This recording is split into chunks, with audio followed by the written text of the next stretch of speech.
أما بهالخطوة البسيطة والجميلة راح نروح للChat GPT وراح نكتب له تفاصيل المقطع كاملة مثل ما هو المقطع بالضبط، شرحت له إياه كتابةً. تمام؟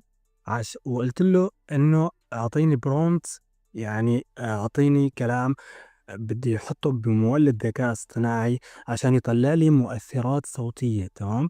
فهو هلأ راح يكتب لي الجمل يلي راح أحطها بالمولد الصناعي اللي هو 11 Labs.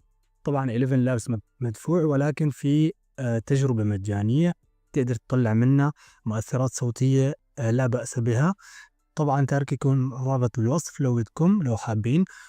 وهون هي مثل ما شايفين صار قدامنا الجمل اللي المفروض نحطها بالذكاء الاصطناعي الموجود ب11 Labs.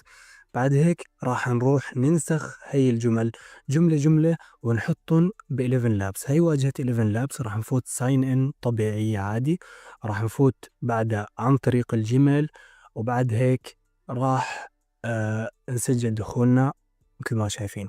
هي واجهة 11 Labs. راح نروح على effects، على الساوند effects، انه المؤثرات الصوتية.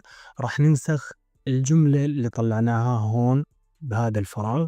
تمام؟ وطبعا عندكم ساوند effects جاهزة اذا بدكم اياها. طبعا راح تشوفوا انه هون في مؤقت، انا راح اخليها مثلا 3 ثواني. وراح نغير بالاعدادات شوي. تمام؟ الصراحة ماني عارف الإعدادات هي بالضبط هي شو، ولكن أكيد لو عرفتوها راح تكون شيء مفيد ومهم جدا. راح نطلع الصوت، تقدروا تسمع الأصوات.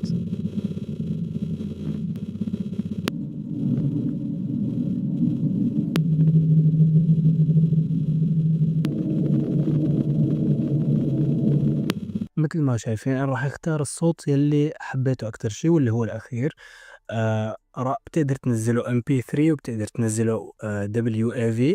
بعد هيك راح نروح للجملة الثانية وراح ناخدها ونرجع نحطها هون، نعمل نفس العملية. ونولد صوت للورقة هي وعم تنقلب، فبإمكانكم أكيد تسمعوا الصوت.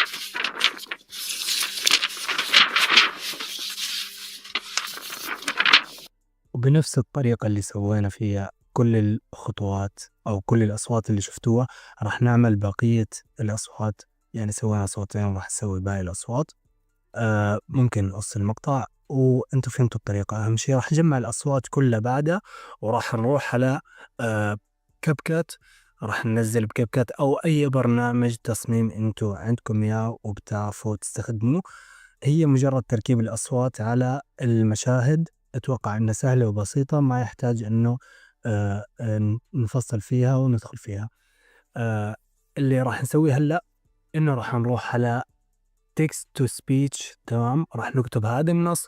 بعد هيك راح روح على مثل ما شايفين هون مكتوب ريتشل. أنا ما بدي تكون بنت هي اللي بتحكي، أنا بدي صوت رجل.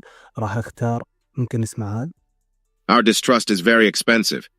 راح اختار هذا مثلا، وراح ننزل لتحت. تقدروا هم تشوفوا سبيد اللي هي السرعة، الاستقرار stability، وعندك similitude مدري شو هاي التشابه، وستايل هاي الأخيرة المبالغة في الأسلوب. طيب بعد هيك راح نقول له generate. طبعا هذا لو حابين تحطوا صوت غير صوتكم.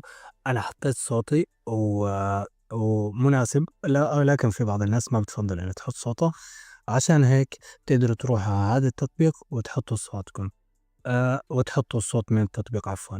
وبس والله تقدروا هلا تسمعوا النتيجة النهائية وبعدها راح سكر المقطع. شكرا لو تابعت النقطة من المقطع. أتمنى أنك تكتب لي أسطوري، لأنك أنت راح تكون أسطوري لو وصلت لهالنقطة من المقطع. وبس سلام. في ليلة غامضة اختفت قطعة جبن من مسرح الجريمة. 6 مشتبه بهم يقفون تحت المجهر، 3 كانوا في الداخل لحظة السرقة، و3 ظلوا بالخارج.